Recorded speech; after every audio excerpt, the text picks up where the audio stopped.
All right, so good afternoon, everybody, and welcome to our week 2 class meeting for Module 157, SIM chart for the medical office and all that fun stuff. I am going to share my screen real quick so that you guys can take a look at our agenda.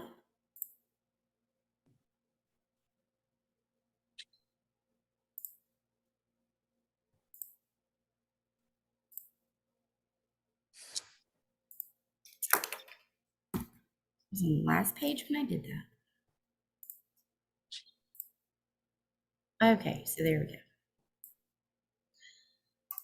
All right, so today we're going to go over some announcements real quick. I've got 4 of them today, kind of a longer list for what we normally have.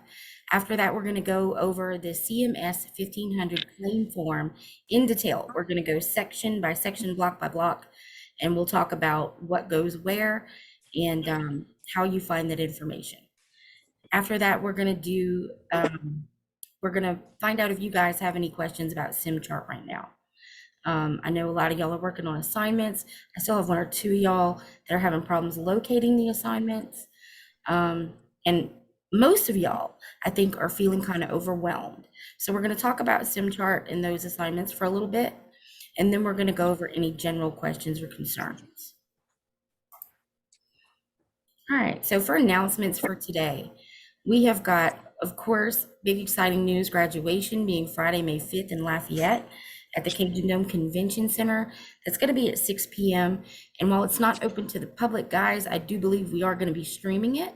So please, I will post a link in news and announcements and on the Remind app for y'all if y'all want to join us. It's a great event. I just found out that I will not be able to make it, which is heartbreaking to me because I actually have my first group of graduates walking in this graduation. But I will be there in spirit and virtually if possible.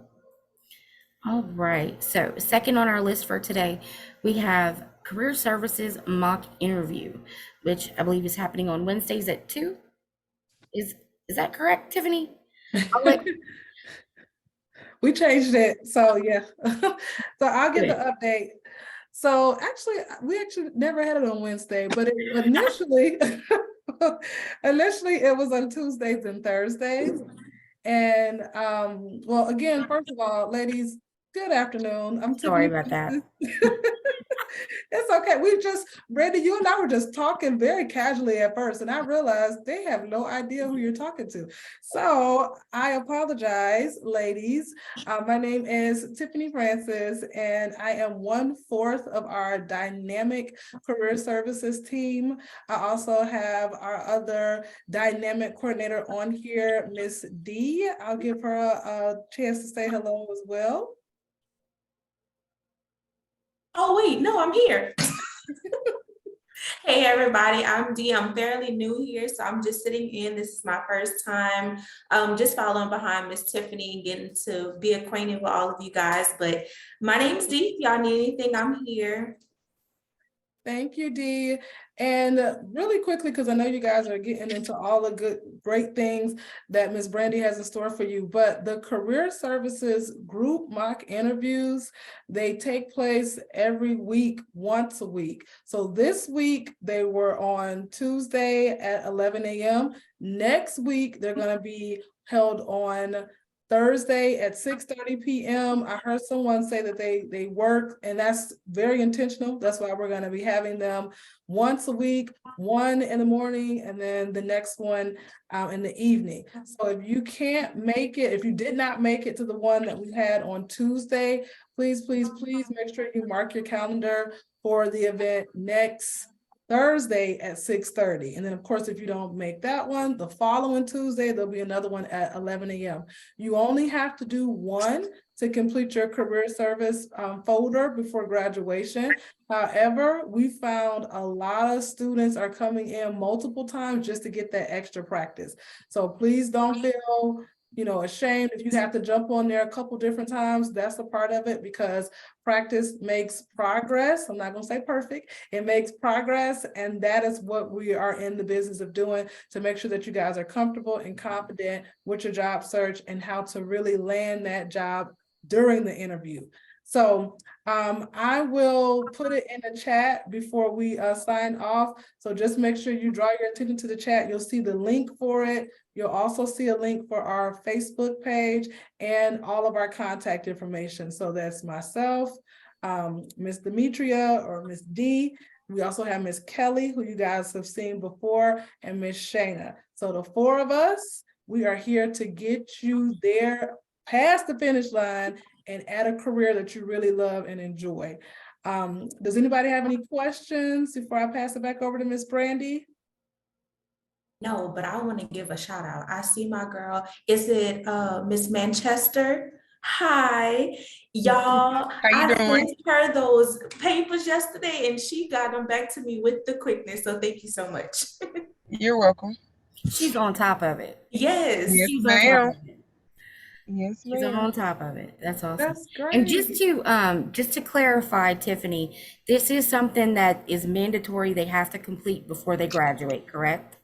Yes, ma'am, Miss Brandy. It is, that's correct. Yes. No other way to spin it but that. It's definitely mandatory. So ladies, just make sure, or gentlemen, if it's any guys on, just make sure that you get it done. And I know we're virtual. I know we're all over the state of Louisiana. Some of us might be in Alabama or Mississippi, because we service those areas too. Just for curiosity, I'm in Atlanta, Georgia, so everybody is somewhere far. So we try to make sure that it's very accessible. We try to make sure it's very interactive, because we don't want you to get right there toward graduation and realize that you don't have your file or your folder, your electronic folder complete. So again, if you're thinking like, I don't think I've been to it, then you probably haven't been to it. Because once you go, you'll know, because we have a lot of fun on there. But it's also very informative because it's a lot of good things that you're learning to help you prepare for the interview. So yes, it's mandatory.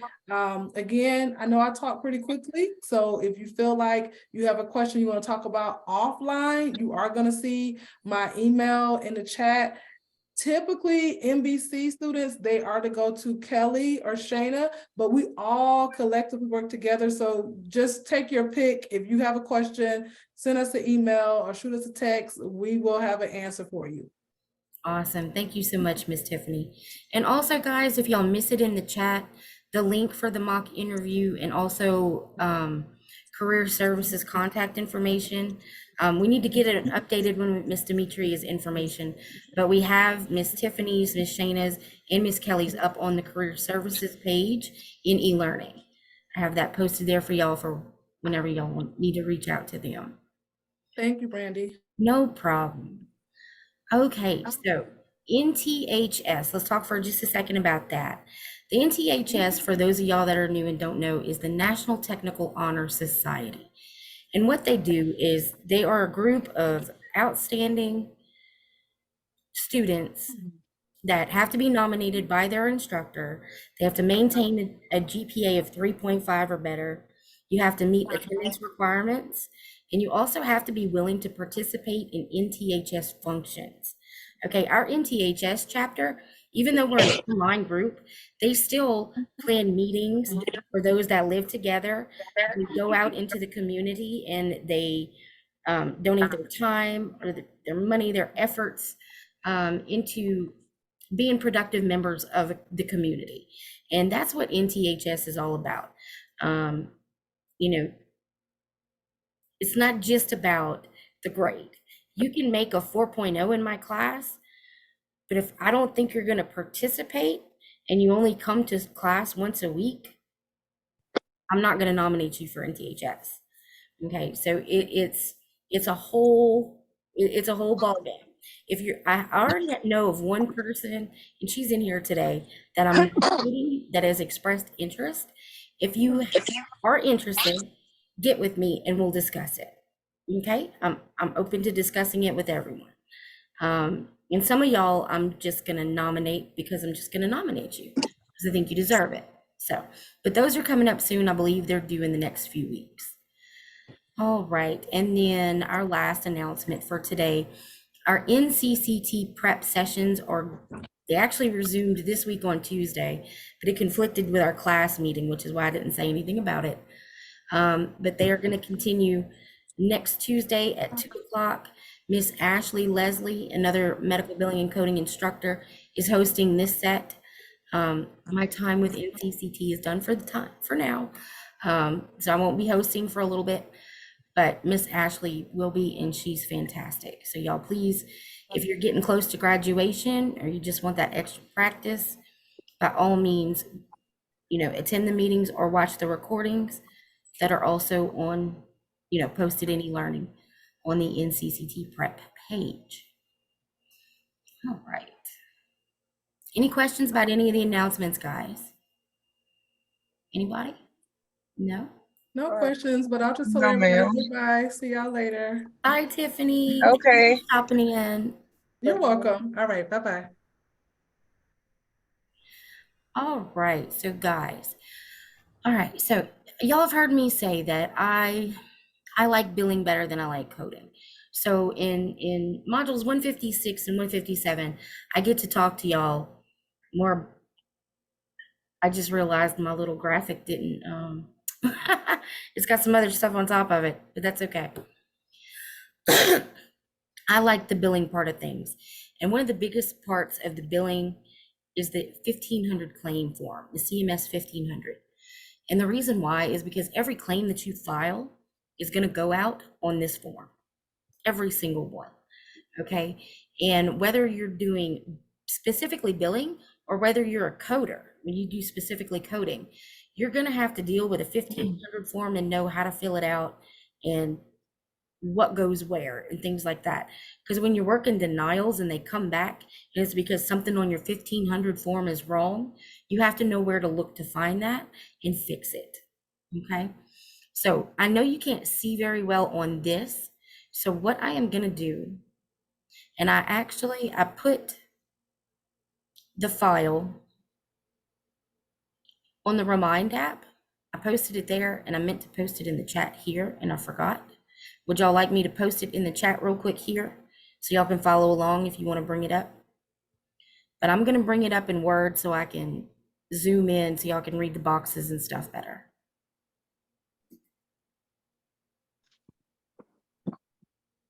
But I can put it in the chat if you want. Me and this little window have issues.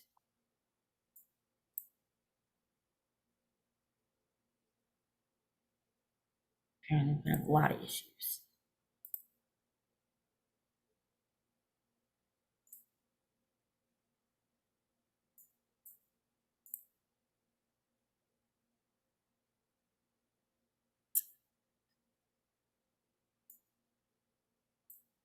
Really?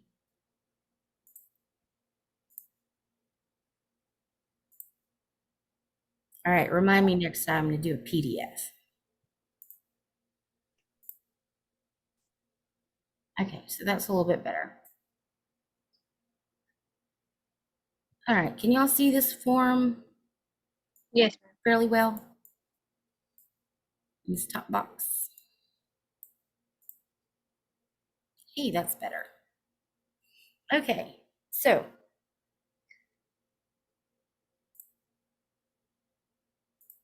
let's see if I can. All right, so let's talk first about this top box. Number 1, up at the top. This is where you indicate what type of insurance your patient has, okay? Medicare, Medicaid, TRICARE, CHAMP VA, which these both are government. Well, all of these are actually government, but TRICARE and CHAMP VA have to do with the VA, the Veterans Affairs. Those are for military members and their families only, okay? Whether it's a group health plan, such as through an employer, and then there's FICA bulk lung, which is something completely off the wall that I've never even used. Under that, in the top left-hand corner, boxes 2 through, that's 9A down there, or 2 through 5 for sure, are going to be basic demographic information about your patient. You just go into your demographics and grab what you need. Patient's name, and they have to be in the order that it specifies, last, first, middle, address, and it needs to be complete, zip code and everything, phone number, patient's date of birth, whether they're a male or a female, patient relationship to insured. Okay. On the other side, on the right-hand side, their demographic information goes on the left. On the right-hand side is where their insurance information is going to go. Okay. And it's not always going to be the same. Their address that they have on file with their insurance company may not necessarily be the same address as their physical address, the one they use for mailing and things like that. Especially in the case of a minor, it may be that their parents are divorced and the other parent covers their insurance. So the address on file is going to be different.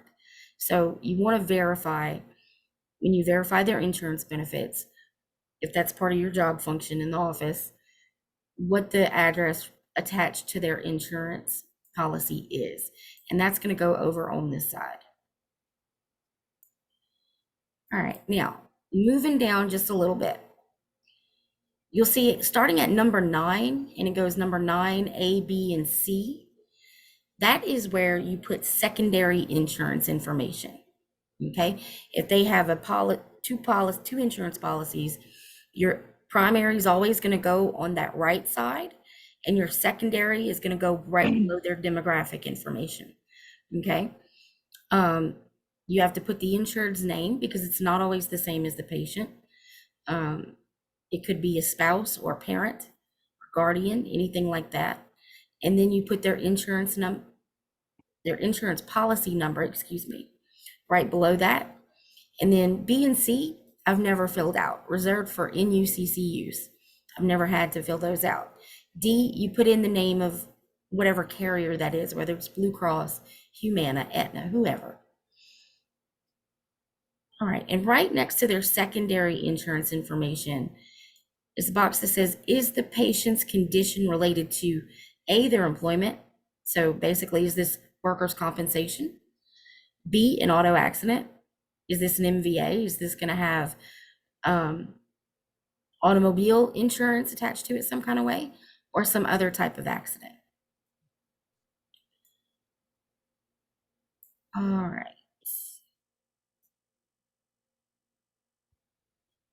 On the side of that, on the right side, under their basic insurance information, you see the or their primary insurance information. Number 11 is the policy number. And then A and B, or A and then the sex part of it, they're talking about the person who holds the policies, date of birth, and whether they're a male or a female, not the patient, the person who is in charge of that policy, their parent, their spouse, whatever. Yes, you have to have their date of birth too. Other claim ID, again, nothing I've ever used, designated by NUCC. Insurance plan name, again, the company that's carrying that policy. And then they ask you, is there another health benefit plan? Do they have a secondary, yes or no? Okay. There is no spot on the claim form for tertiary insurance. Tertiary is a third policy, okay? Primary, secondary, and then tertiary. And the third insurance policy does not go on the claim form anywhere. Most of the time, if they have a second insurance policy, you're going to send it to the primary carrier. They're going to process it. If it's Medicare, they will cross it over to whoever the secondary insurance is. They'll send it over electronically to that person, that company, after they're done with it. If it's not Medicare, you may have to file it with the secondary. And then what you would do is you would take the EOB from the primary insurance company that showed how they processed it, generate a claim form, and send it to the secondary for secondary processing. Okay. And sometimes that's done electronically. Sometimes you have to do it by hand. Literally print out the EOB, print out the 1500, and mail it hard copy. You have to do that a lot of the time for secondary insurance. But again, Medicare, thank Jesus, they automatically send it for you. They cross it over. Let's see. Signatures on file. Patient or authorized person signature, insured or authorized person signature. What Generally, all of those will have SOF filled out in the blank. That'll come up automatically. And what's good about this is, guys, once you enter patient insurance and patient demographic into the EHR system, that EHR system generates this form for you automatically.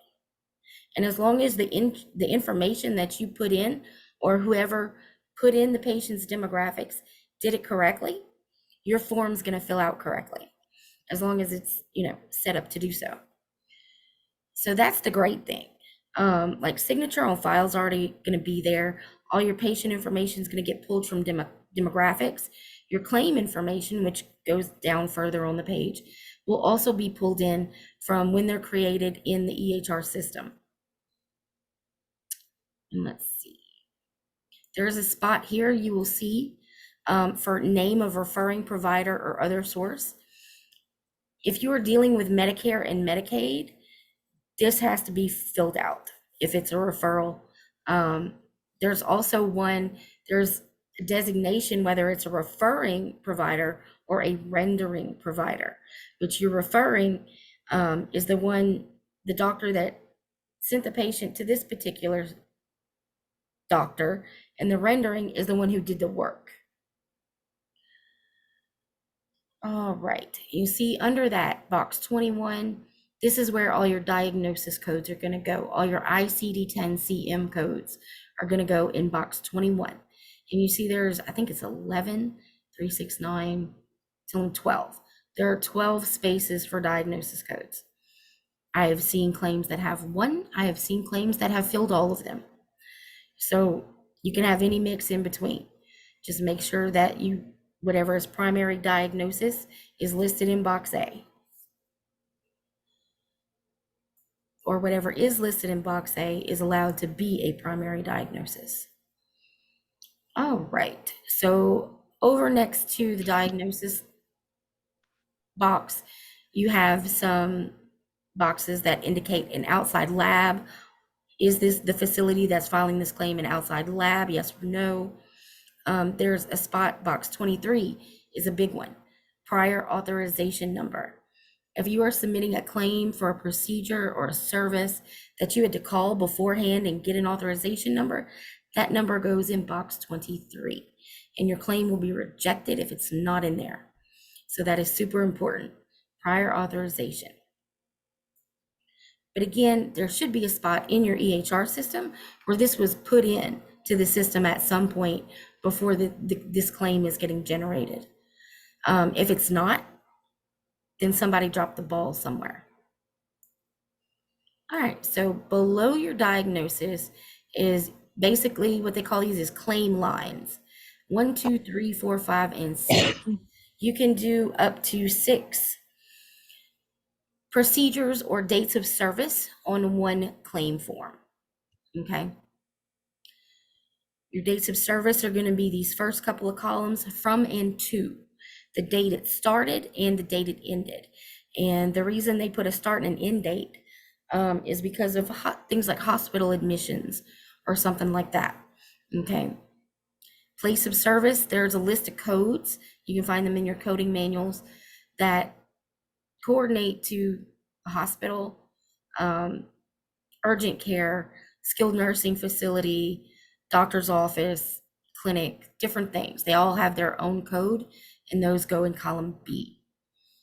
Your procedure codes, your CPT codes, are going to go in D.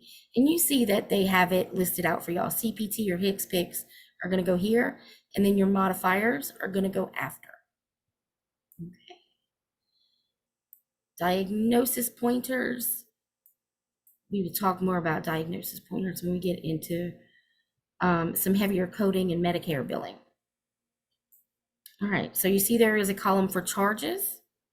G, days or night, days or units. H and I, and then J. H and I, y'all, I've never really used. J, your rendering provider ID, has to be there. Has to be there. The pink one, not so much, but where it says NPI, right under it, that white box, the rendering provider's NPI has to be there. on each line.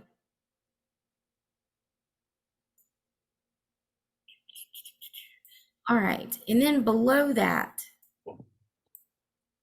below where all your coding and your what they call claim lines, is the box that we talked about in, I think, maybe the last meeting. The federal tax ID, the physician's signature, the billing information, all vital. But again, all of this stuff should be set up in your EHR system already for you. When they initially set that software up, they put in the NPIs and the addresses and everything so that when these forms generate, that information automatically generates. They're more than likely in this facility, they're gonna have all the same billing information, or all the same billing address or tax ID maybe, and things like that. All right. So box 32 is the facility location where the services took place. And then 33, right next to it, is the billing information. 32 and 33 always have to be filled out, okay? Always, always. And then the NPIs for such, if they have them, if they're required, are down below that. All right, so any questions about anything you I have a see? question. What you got? So if somebody needs more than one claim form, they have to fill all that out every time. Like if it's a 30-day hospital stay, and they need more than one claim form, all that has to be filled out, or do you put it all together? I mean, like, The way it kind of depends on how you do it. In the EHR system, okay, let's say you have a patient who is in for 30 days, like you say. When you file those claims, the way you can pick which dates of service you want to file at one time. So let's say we're going to file all 30 at one time. The way it would generate your first date of service here, second one there, third one, and so on and so forth. And then it would generate a second page, and then a third page, and then a fourth page. So they were all. so this is a template that's on, that we'll have, and we just input the information? Yeah. Okay, The information most of it will already be there for you, input into the EHR system throughout the revenue cycle. Their demographics are going to get put in at scheduling, right? The insurance information that's going to go up in these boxes is going to get put in at scheduling, and when they verify that information at the first visit. The claims information, diagnosis codes, all that stuff, those are going to get input into the EHR system after the patient's visit. They're going to be pulled from a super bill, and somebody's going to input that. And then when it gets to billing, the billing person is going to generate the claim form, which would be this here, and ship it off to the insurance company or clearinghouse or wherever it's going. But yeah, all of the information is put into the system so that it all compiles for you. But okay. I was just wondering if it was the same like within a doctor's office as like a long-term hospital stay or a nursing home or Yes. something like that. Okay, And there are times even when with a doctor's office, a regular like OBGYN or general practitioner, where you'll have an issue with maybe somebody's insurance card and they'll have seen the doctor several times on several different days. You can file all 3 of those days on one form, on one time. so there's no time frame that you have to have it, like, will they deny claims if it hasn't been filed in 90 days or 60 days? It depends on the payer that you're filing to. Okay, Depends on each insurance company has their own timely filing requirement. okay, Most Blue Cross policies are 90 days. Medicare is a year. Medicaid is a year. Most of your private payers, Blue Cross, Aetna, Humana, those types of payers are like 90 days, 120 days, something like that. They don't give you, they're quicker to shut you off, basically, give a reason for a denial than your government payers. Great question. okay. Thank you. No problem, Courtney. Awesome questions. But yeah, so as the, as the revenue cycle goes around, that information is input into the system and it's automatically going to generate. Now, one thing to keep in mind, when you file a claim, let's say I've got a patient who had 3 different dates of service. I had an issue with their insurance information. When the number was put in, it was put in incorrectly. So when I filed it, all 3 got denied when I filed them. So I'm going to refile all of those now that I have the correct insurance information. If I file all 3 of them at the same time, I'm creating, when the insurance company receives this one claim form, even though it has 3 days of service on it, they're going to generate one claim number, if that makes sense. Okay, every time they get, it's kind of like a package deal, right? I'm filing 3 days of service at the same time. They're going to generate one claim number for that instance. Okay, so when I call about that, we're going to have to, if I have issues, like say they pay 1 date of service, but they don't pay the other 2 dates of service, I'm going to have to call them and say, hey, what was going on with this? And I may have to refile those other 2 dates of service. It depends. But when I refile those, a corrected claim, it'll generate me a different claim number to track those. Does that follow? Following what I'm saying there? Okay. All right, so any other questions about the 1500, guys?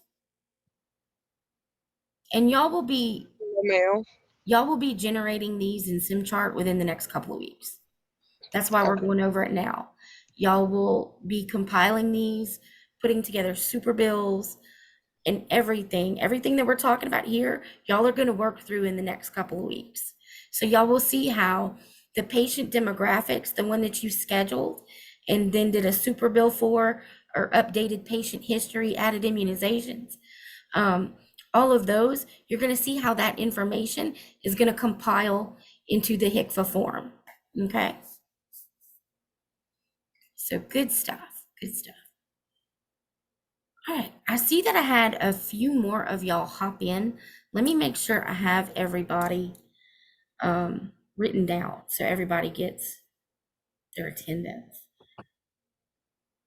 Lacey, I don't think I have Courtney. Tasha, Tia, and Sierra. Okay. Awesome sauce. All right. Yeah, I had hopped on my phone, but once I got home, I decided to switch to my computer. No problem, Sierra. However you need to work it, girl. All right. Any other That's right. I'm sorry. I'm sitting here thinking we're done. SimChart Q&A, guys. Any questions? Anybody still not able to get into SimChart? I'm still not able to get into it. It's still not working for me. I don't know why.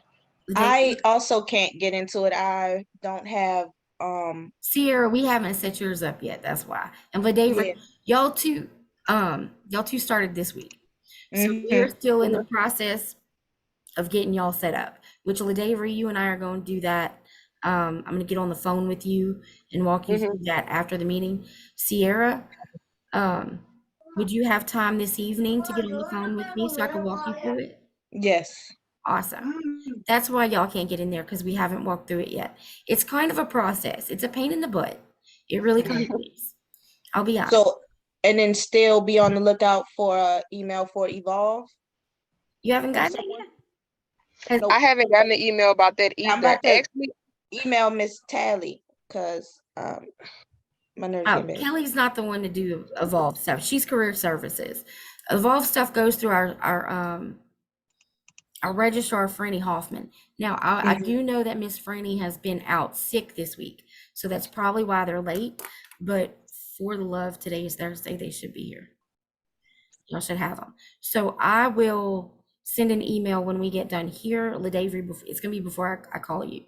I'll go ahead and email Franny because y'all need your codes. Yeah. Okay. That'll work. Yeah, because we can't set up your SimChart stuff till your Evol account is set up. Right, Okay. that's why I had texted you yesterday and was trying to see what was Yeah. going on. All right. Well, I'm glad y'all let me know about that. Good. Okay. Anybody else still having issues or not sure where to find the assignments? Miss Brandy. What you got, Lacey? Um, okay, so I have a question about the post-case quizzes. I've been having a little bit of an issue with my internet, so I don't know if it's my internet or if it's stuff. Where do we need to be looking to be finding the answers for those? No, it's like I said at the last meeting, do not stress about the assessments. Do the best you can. Some of the questions in there, I don't even know why they're there. They don't make Okay. sense. They have nothing to do with what you just did, and I have no idea why they're there. So that's why I'm not pulling your scores from those assessments. I do want y'all to try the assessments and just do the best you can. But I'm not grading off of those assessments. I'm grading off of completion.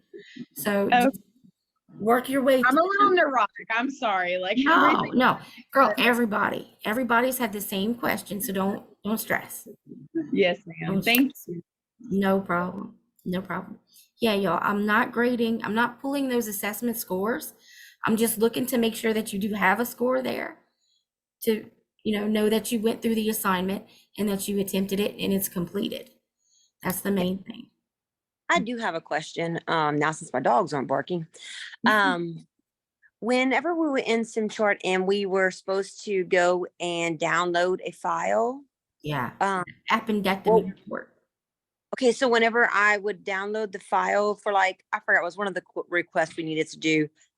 It went straight to what was on my computer. Yeah. So I Yeah, didn't 'cause know it how wanted to you- download those forms. What it wants you to do is y'all are supposed to have access to a certain amount of resources, extra resources that complement the book. And it's things like these appendectomy reports, surgical reports, and things like that. Okay. It's all kind of extra material. And what you're supposed to do is you're supposed to save it to your computer and then upload it into the assignment, into SimChart. But nobody's been able to find those resources. And I don't have them because I'm faculty, I'm not a student. So I don't have access to the student resources. So I can't get them. So don't stress about it. Don't stress Okay, so about it. I You didn't know- download anything to those. I I just finished know- the assignment, but I know that you know how to upload a file because you do it in every assignment almost, right? yes. So I'm not stressed. Once you get to a work atmosphere and you get into the office that you're working in, you will know where reports are saved on your system because you're probably going to save them there yourself. You'll download them from a hospital system, or somebody will email them to you, or somebody will fax them to you, or a courier will pick them up at the hospital and bring them paper to you, and then you'll have to scan them in. So you'll have the reports and things that you need, but yeah, then you'll upload them into the patient's chart in the Okay. EHR system. All right, thank you. Excellent question, Jenny. All right, anybody else? Y'all are having great questions today. I love it. I have a question about the Evolve account. When I couldn't get in, I actually just signed up myself. Was I supposed to do that or? No. Okay, so would it affect me from doing it? I don't how think so. do it? I don't think so. Okay, It'll probably be fine because it does ask you to set up your own account. You just Mhm. can't access anything until you get Franny's email with the code. okay. Yeah, because that's If what it's you set asking it me up, for. that's probably fine. Okay, No, that should be fine. okay, We'll get it figured out. We'll see about them codes. okay.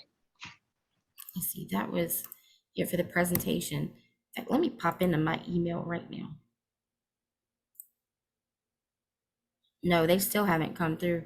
Because what I would know if they did, y'all, if she sent them, because she copies me on them so that I have that code in case y'all lose it.